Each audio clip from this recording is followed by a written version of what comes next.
Are you ready, Lorraine? Go ahead. Okay. It's my pleasure to recognize 4 extraordinary leaders in rural women's health. The mission of the Arizona Rural Women's Health Network is to promote and cultivate policies, practices, and services that positively impact the health of rural women in our state. One of the most meaningful ways we are able to do this is by celebrating those individuals or groups making a difference in rural communities all around Arizona. Today, we are able to recognize people that have demonstrated a true commitment to the rural communities and have shown passion in making sure women in Arizona live a healthy life. So our first award is the Innovative Approach to Rural Women's Health. Our first recipient has a passion for women's health in rural communities. Not only has she founded a busy free clinic in Payson, Arizona, where she can be found volunteering dozens of hours weekly, Dr. Hunt has successfully engaged the entire medical community in providing essential, longitudinal, holistic care to underserved and under-resourced patients, especially women and girls. Dr. Hunt is a powerful mentor and sponsor of female health profession students, supporting their professional and personal development, as well as clinical training. She acknowledges the significance of training a next generation of women's health providers through her personal commitment. Dr. Hunt turned the COVID pandemic into an innovative opportunity, expanding telemedicine for frontier communities previously out of reach and teaching medical students how to effectively apply clinical skills in a telemedicine format. The result was improved access to healthcare for many women in the community. Please join me in recognizing the 2022 Innovative Approach to Rural Women's Health winner, Dr. Judith Hunt. Dr. Hunt, do you want to say something? Hello, I'm not sure. I'm still here. I'm coming. Hi. Thanks. Welcome to all of you to my living room here in Payson. I wish I knew who wrote all of that, because I'd like to say thank you to them. And I had some pictures I was going to put up here, because this award is a joint award. We found out during the pandemic that rural communities are much stronger, much more courageous, and much more creative than we ever thought we could be. So we needed to thank COVID for that opportunity for us to really get to know who we are. I wanted this picture up because this is what we're doing up here in Payson. We have a longitudinal interprofessional program that started during right before COVID. And so in this picture, we have a resident that's from the MedPeds program in Phoenix. We have a medical student from Tucson, a pharmacy student from Tucson, a retired physician, a medical student from Tucson, a PA student from Marquette, and finally, an instructor that is a volunteer ultrasound instructor. So really what's happening is we're bringing different students in different levels of their training in to work together from an interprofessional aspect at the beginning. The goal of our program is to have them as long as we can. So our medical students are now up here for 9 months at a time, and they have a cohort that with the PA nurse prac students that they're learning together. And so what's exciting is within the free clinic and our Mercy Care clinic, we have another slide. I think she's going to put it up. Maybe not. Okay. Within our Mercy Care clinic, we have been granted from Banner Health a $75,000 grant. I mean, an exciting award for being able to expand our telemed program out to the rural areas beyond Payson. And so I put them up here with Pine Strawberry, Forest Lakes, Young, and Tano Basin. And these are for patients that are uninsured. It'll have a hotspot with a telemed kit so that the visits will be at their home. And what's exciting is that the students and the residents, this is their continuity clinic. This is an opportunity for them to create this clinic and follow longitudinally these patients.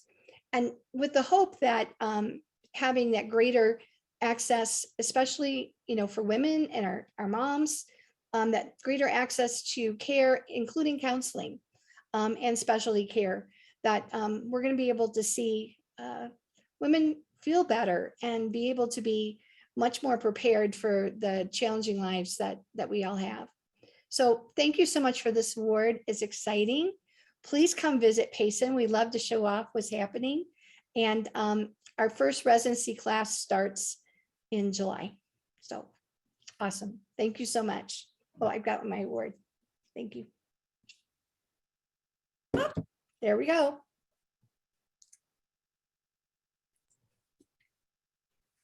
These are great pictures. Thank you so much, Dr. Hunt. And it's encouraging me to visit. Yes, definitely. I actually last week just went hiking up in Payson. So, okay. All right. Thank you so much. Thank you. So thank you again for that speech, and congratulations to you again, Dr. Hunt. And as a true selfless person winning this award, of course, you talk more about the work that you're doing. And so I think that just once again to emphasize how dedicated you are. All right, our second award is for Outstanding Achievement in Rural Women's Health. This awardee has a passion for improving the lives of rural women and children. Access to oral health is a persistent problem in the United States, and especially for those who reside in rural communities. In an effort to address these needs and remove barriers to care, Dr. Denise Helm acquired the funding to implement the Women and Infants Perinatal Infant Oral Health Quality Improvement Grant. With this grant, she spearheaded efforts to improve the oral health for pregnant women and their infants. As part of these activities, she led the Northern Arizona Oral Health Coalition on efforts to support dental coverage for Medicaid eligible pregnant women, as well as increasing oral health awareness for rural populations.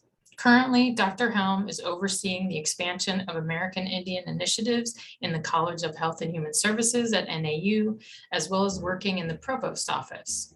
She has also served as Associate Dean of the College of Health and Human Services. Her goal as Associate Dean was to promote excellence in education by facilitating the work of the department chairs and faculty. She continues her work on increasing access to higher education for students of color, those who are educationally and economically disadvantaged. While in the Dean's office, she received $3 million in scholarships for disadvantaged students to support student success.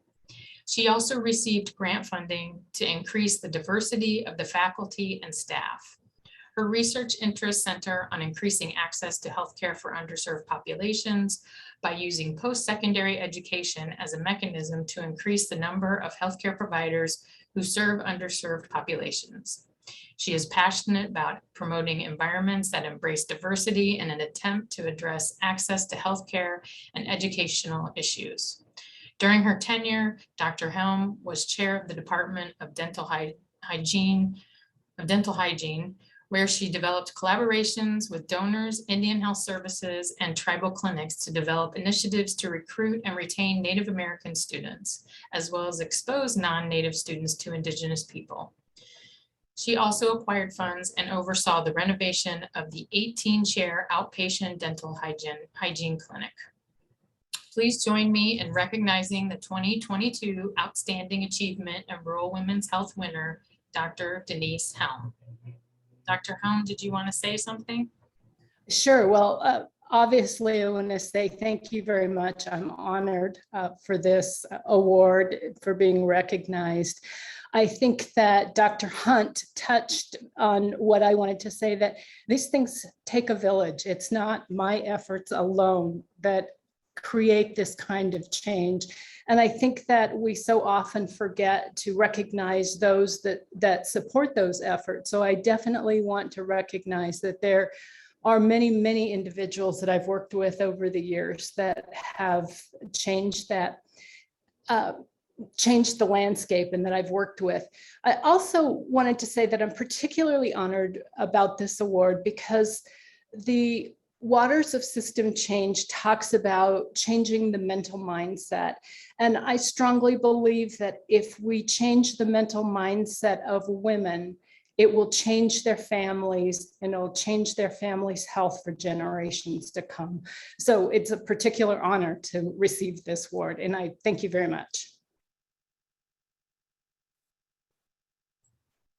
Thank you so much, Dr. Helm. I think, yes, that's well spoken. I think you both and Dr. Hunt mentioned, I mean, one, because of the pandemic, I think we really saw a whole new level of what we need to do and how to support women, especially in rural communities, and how important mental health and supporting the narrative of what their day-to-day life is. Yes. Thank you so much. And again, congratulations to Dr. Helm. All right, our third one is Emerging Leader in Rural Women's Health. This award recipient has been an exemplary model of emerging leader, and her service to migrant farm worker and other women in rural and underserved communities is outstanding. Her story illustrates the importance of having a role model as a young woman, and then in turn, her being a role model to inspire and support other young women into the healthcare profession. While Brenda serves as our program manager now at CHEC, a title she carries while also being enrolled in the Masters of Public Health program at the U of A. She also serves as head of the household for her younger sister who has Down syndrome, and is the health advocate in home care provider to her mother who lost her leg to an infection several years ago. I'm sorry to hear that. Brenda oversees I said this when I practiced and now I can't say it. Proyecto Juntos, a CHEC partnership with other health agencies in 6 rural counties in southern Arizona, with a cadre of community health workers providing outreach and support to rural women and families to promote vaccine access and address vaccine hesitancy. Brenda now spearheads CHEC's collaboration with JTED, Pima County Joint Technical Education, a program that she participated in during her years in high school, where she had a woman role model encouraging her despite many hardships to pursue her dream of a health career. Brenda now provides service learning opportunities to hundreds of youth from underserved areas of Pima County, inspiring them to pursue health careers and providing them opportunities to work with vulnerable populations, including homeless, women in domestic violence shelters, and others. Brenda spends her weekends mentoring youth to be the best they can be when she's not traveling back and forth between Hermosillo and Tucson, taking care of her own family members in need. I can think of no other person more deserving of this honor than Brenda Olivia Sanchez. Please join me in recognizing the 2022 Emerging Leader in Rural Women's Health winner, Brenda Sanchez. Would you like to say a word? Yes, hi everyone, thank you. So I get really nervous in these scenarios, so I actually wrote something out because I want to be able to really say thank you to the people that helped me get here, but really the people that I get to work with day in and day out. So I will go ahead and read this, and again, thank you everyone. So good afternoon. Like I mentioned, I am honored to have been nominated for the Emerging Leader in Rural Women's Health Award. Buenas tardes a todos. Estoy honrada de haber sido nominada para el reconocimiento como líder emergente en la salud de la mujer rural. I would first like to start by saying thank you to the Arizona Rural Women's Health Network Committee. In all honesty, it feels really weird to get an award for doing something that I love, and I feel that all of the public health professionals and healthcare professionals that I get to interact with daily out in the field are deserving of an award for all the hard work that they continue to do even through COVID. As a first generation Mexican-American young public health professional, I reflect back on the support and guidance from friends, family, colleagues, and community members who, thanks to them, I am in the position I am today. My tata, a migrant farm worker, who through the years, until the day of his passing, taught me the importance of remembering our roots.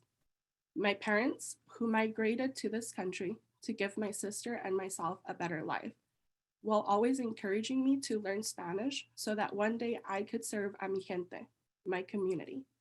My mentors, Gail Emmerich, Jill Jurgensen de Zapien, Martha Mormon Roy, and so many others who introduced me to public health and helped me find my love for serving rural, underserved, and border communities.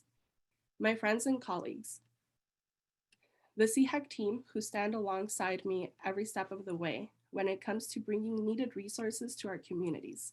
From driving 4 hours for a 1-hour event to waking up at 4 in the morning to help vaccinate hundreds of community members. The Winchester Heights Health Organization Promotores, the best professors I could have ever asked for. A group of farm worker community leaders who taught me what it takes to be a trusted member of the community, and that a college degree means nothing if there is no passion behind what you do. Linda Cifuentes and Sheila Soto, my partners in crime, two amazing women who are never scared of a challenge and are willing to go above and beyond to meet the needs of our communities. I vividly remember being out in early 2020 in Pure Sunsides, a small community in Cochise County, doing a health screening event where we had no idea how much our lives would change in the next 2 years. Here we learned the importance of rural communities' coffee shops.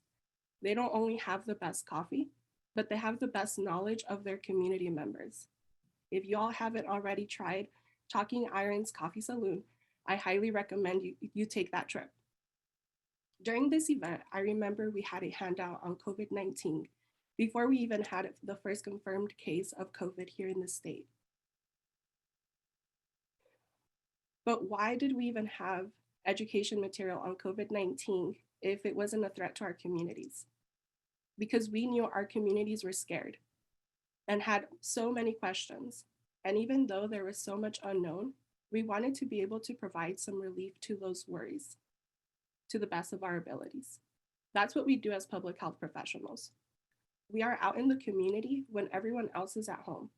We are thrilled when we have 3 people come to our events because that's 3 people that may have been the first time they got resources in years. We go into communities that no others go into with the sole purpose of making sure those community members feel empowered and cared for. Part of our role as public health professionals is to advocate for the communities we serve. I never really understood what that meant until COVID-19 hit and community members were coming to us for guidance and would ask us for help to have their voices heard in their workspaces. The beauty of the public health community in Arizona is that we stick together and help each other out. And that's exactly what we have done through the pandemic. Thanks to all those public health friends, with an array of knowledge, we were able to change working conditions in farms and make sure that our frontline farm workers had proper PPE, safe working conditions, with the hopes of helping them keep safe from COVID-19. I am honored to be a public health professional serving rural, underserved, and border communities in Arizona, because I know that representation matters. Having a Spanish-speaking mujer Latina bringing health resources to communities like the one I grew up in makes a world of a difference to that Spanish-speaking mom going to a health fair to try and get free health resources for her kids, just like my mom once did. I hope that one day other first-generation Mexican-American little girls are able to see me doing what I love and say, one day I want to do what she is doing, because that's how we make change in our communities. That's how we reach health equity. Thank you, everyone. Thank you for the award. It's an honor. Thank you, Brenda. Thank you for all the work that you've done. And as an emerging leader, I'm sure we will see more of your work as time goes. We look forward to that. So, Congratulations. Congratulations.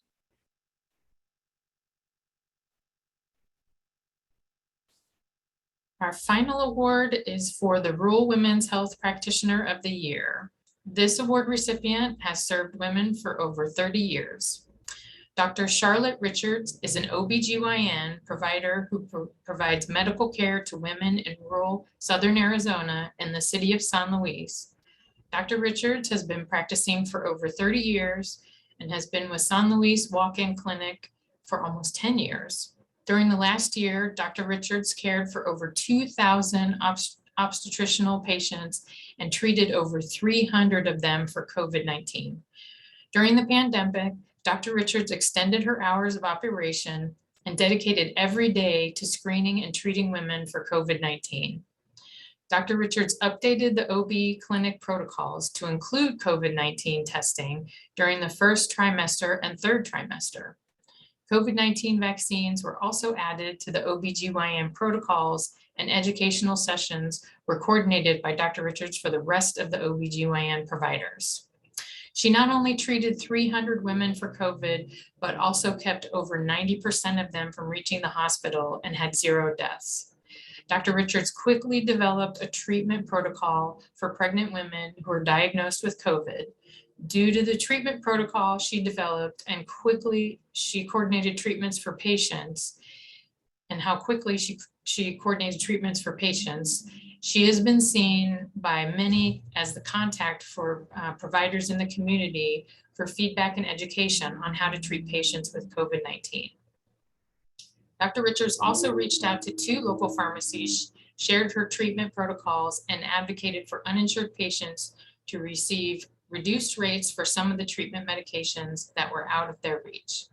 Dr. Richards also contacted the local urgent care office and offered to see all pregnant women who did not have an OBGYN provider and were looking for COVID-19 treatment.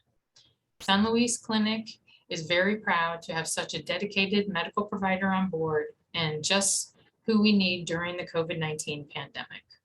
Please join me in recognizing the 2022 Rural Women's Health Practitioner of the Year, Dr. Charlotte Richards.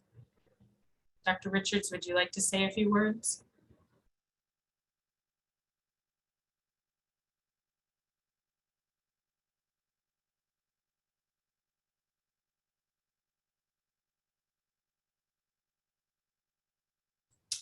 I thought Dr. Richards was here.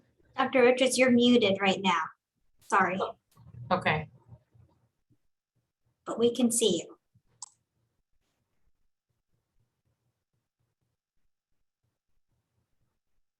Hi, I'm Charlotte Richards. I also am going to read my speech, and those speeches were very inspiring, by the way. My name's Charlotte Richards, and I'm honored to be receiving this award. And I would like to thank Amanda Aguirre, Marisol Punuelas, Elena Rodriguez, Philip Gladney, and Tuli Medina for me even being here to accept it. I only have 5 minutes, so briefly, I want to tell you who I am and how I got here to Yuma, Arizona and San Luis, Arizona.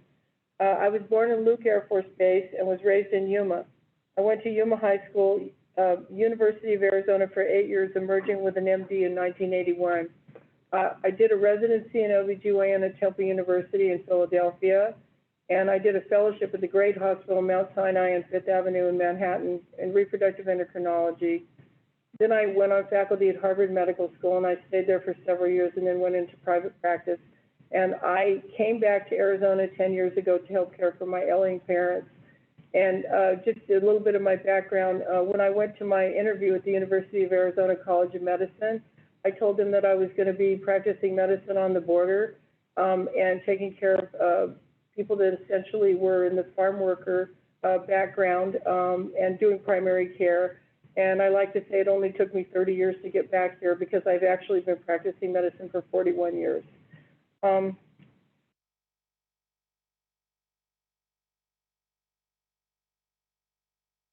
Because I was nominated for this award because of our response to COVID, I want to tell you a little bit about what happened here in Yuma County. When the COVID started, I was absolutely obsessed. I do a lot of genealogy, and I knew that my grandfather's sister had died in 1918 of the Spanish flu. My grandfather, her brother in 2000, was still talking about Aunt Louise and what happened to her, and it was 80 years later. I knew immediately when I saw the news reports coming from China that the generational impact that this virus was going to have and with this kind of infectivity, and that it was a new virus and it was highly mutable. It was spread to Europe on an airplane ride from China to Milan. Obviously, it was going to hit everywhere and hit big. I don't think my eyes closed for more than an hour for 6 months. Amanda in the San Luis Walk-In Clinic kicked into gear too. She led the way for testing and vaccinating in Yuma County. the Santa Luis Walking Clinic, the rural clinic, which is south of the main city, which is Yuma, did 90% of the testing for COVID-19, and it really was incredible to watch what happened. When I would drive past the clinic in Somerton, there would be 400 or 500 cars lined up because they couldn't get testing anywhere else. When the pandemic started here in April 2020, many people told patients not to get treatment. I decided that it wasn't my personality to do that. I refused to sit by and let someone, in our case, a mother or baby, die without doing something. I heard that in Mexico and El Centro, California, which was only 50 miles away, there were teams treating patients with good success. People started popping up on the internet talking about their treatments, a surgeon in Texas, different internists, other people. A brilliant man, Dr. Diego Vargas, who works in the urgent care here, told me about the protocols in Mexico. Dr. Vargas saved my own mother's life, telling me exactly what to do with her, and she was 89 years old with metastatic breast cancer, and we pulled her through COVID using the Mexico protocols. It became apparent immediately that preventing a cytokine storm was really important. We developed a protocol for treating patients. Honestly, the biggest issue with the protocol has been getting it covered and convincing the patients to actually get all the meds and use them. I have the protocol. It hasn't changed much. We didn't use ivermectin or Plaquenil, although I literally, honestly, would have used anything non-toxic to get a mother-baby couplet through the disease. The other big hurdle we had was convincing the hospital administration here in Yuma that COVID wasn't a benign illness of young pregnant women. I told them repeatedly that a baby at 28 weeks takes up less room than a baby at 38 weeks.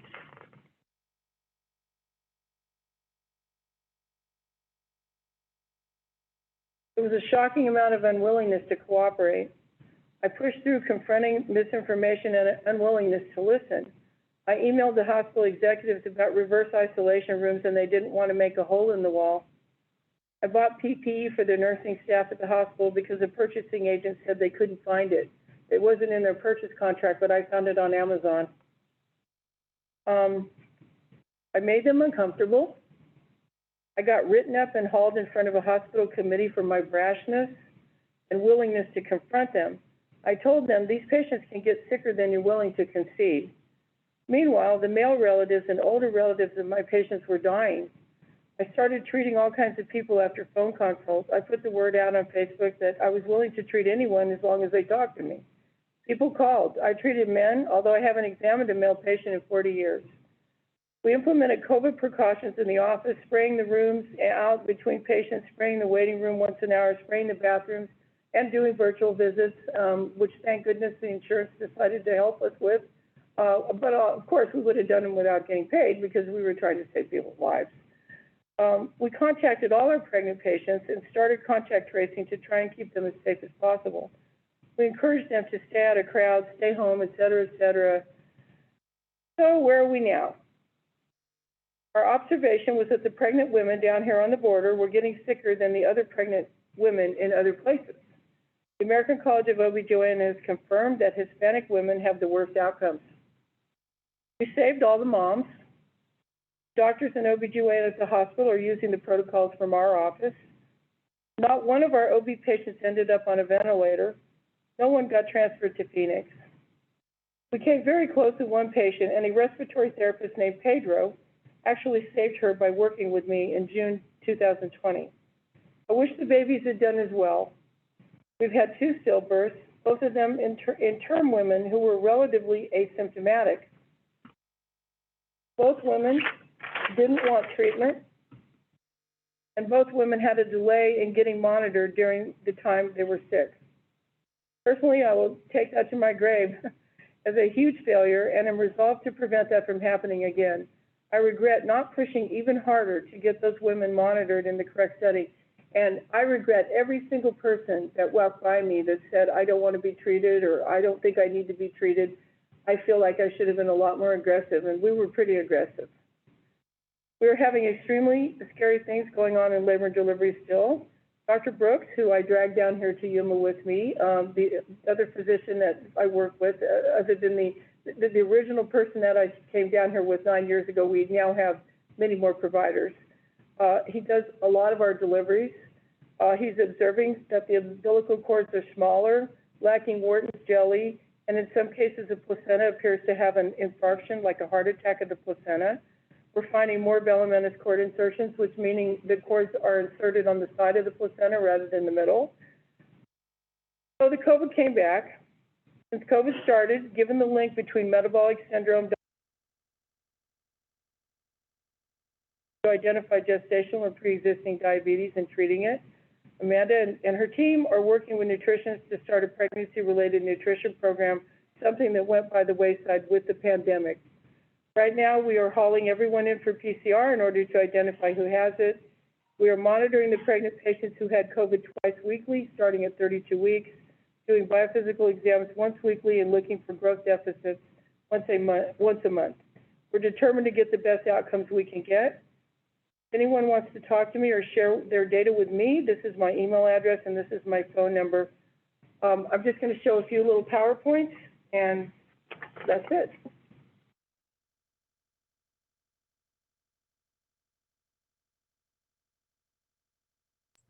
Hold This on, is we, my we need name. to, we need to make you the presenter, so hold on, but thank you, I appreciate your sharing this.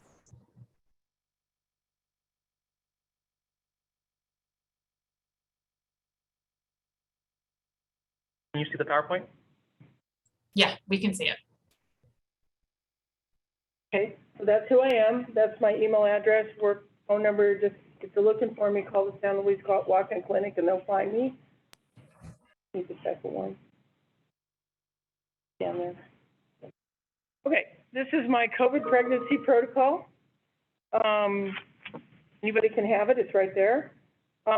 We are not using antivirals in pregnant patients right now because none of them have gotten sick enough to implement that. The American College of OBGYN did say that we are allowed to do it if somebody has a BMI over 25, and I hardly know anybody that has a BMI of less than 25, so I'm thinking I can give it to anybody that gets really sick or looks sick or I think is going to get really sick. We do not have antibodies available to us. The hospitals seem to have some for certain groups of people, but we were not able to get any of them. We don't give azithromycin unless they get they look like they're having pneumonia, because apparently that has never been shown to really make such a big difference if they don't have severe pneumonia. Okay. This is when they go to the hospital. We talk to them on the phone. We have our very, very good staff calling people on the phone, and if the respiratory rate goes above 20 breaths a minute, if their temperature goes above 99 and it won't come down with acetaminophen, if the baby stops moving or any pregnancy-related issue or anything at all, or they just want to go to the hospital, they get to go to the hospital. We don't ever tell anybody not to go to the hospital, and we never tell anybody you're not sick, don't worry about it. And this is how we're trying to avoid bad outcomes in both people being pregnant and just in labor and delivery. So we start the monitoring at 32 weeks. We do twice weekly NSTs. We do weekly biophysicals. We do a fetal growth ultrasound starting at 24 weeks, every 4 weeks, and we try to deliver them, if we can, as fast as possible. So we deliver people at 39 weeks if they've had COVID during the pregnancy, if they're multip, and 40 weeks if they're primogravida, or as close as possible, because, as you know, people are hard to get into labor with the first baby. So thank you very, very much for giving me this award. I've never won an award like this. Thank you. I appreciate it very much, and thank you. Wait, Dr. Richards, before you go, and before you stop sharing, someone had asked if you could put your, one, can you put your contact slide up again? And then two, can you email that to us? And would you be okay if we put it on our website as a resource? Oh, absolutely. Oh, yeah. Please use the protocol. Okay. We think the protocol works. And since I have you here and you seem very willing to talk about this, are you okay if we have time? Do you mind if we open it up for questions? Because I have a feeling we have some people on here that might want to ask you some questions about this. Is that okay? Yeah, great. Yes, and the rest of the other obstetricians are also here. Okay. 2 of them All are right. here out of 3. Well, I'm gonna first of all, I'm going to say congratulations to everybody who won the award, including you, Dr. Richards. But you have provided such great information that if anybody wants to ask questions, either put it in the chat or raise your hand, and we'll see if we can, if there's any questions that you have for Dr. Richards, considering the wonderful work that she's done. Please, let's take this opportunity. Is that all right? Let's see. Anybody have questions? And you said you were okay if we post this on our website? Oh, yes, yeah, I put it on Facebook. Anybody can look at it. Okay, all right. And I can't see, does anyone have their hand up, or is there any questions in the, I'm looking. okay. Well, the question I was gonna ask you, Dr. Richards, is it, have you worked with like the Arizona ACOG to, you know, share this with them, or have you been in connection with ACOG?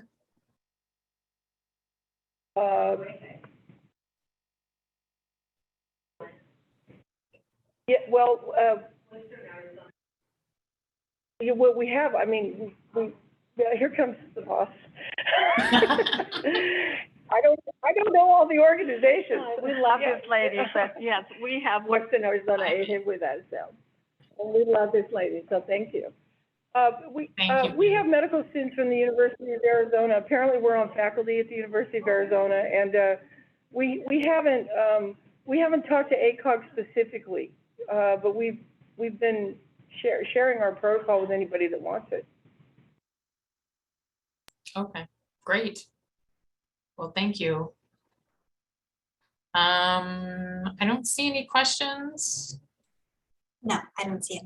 Okay, well, I guess I was wrong. I thought people might have questions for you, but it sounds like somebody